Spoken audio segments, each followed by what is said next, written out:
Okay, so question 4 says, figure 2.1 shows the position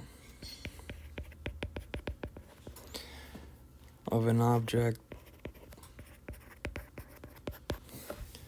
as function of time.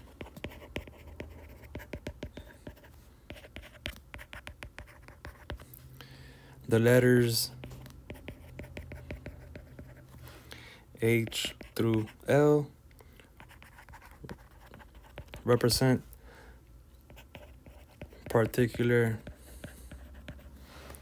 moments of time,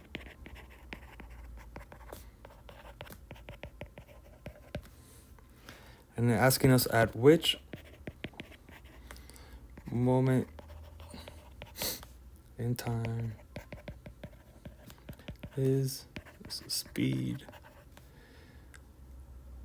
of the object the highest.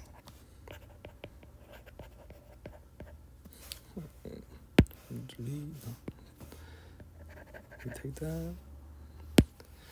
Highest.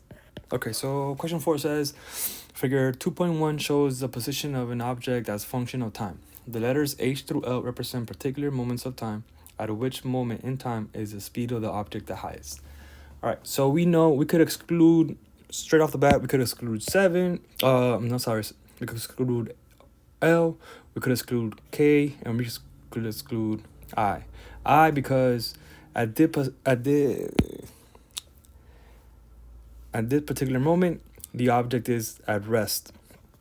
The way that I see this question is simply, from here to here, the speed is pretty high, but gravity is playing an effect on the object, so it's not at the highest speed. So when the object is at rest, when it's coming down, gravity is having an effect on the object.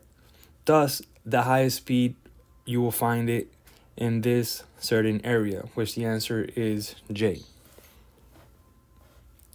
And as our options include, sorry for not including them, is A, B, C, D, and E, which are A, I, L, K, and J. So our answer is letter E, since at this point in time, the speed is the highest because of gravity. Gravity is making the object, it's pushing it down. So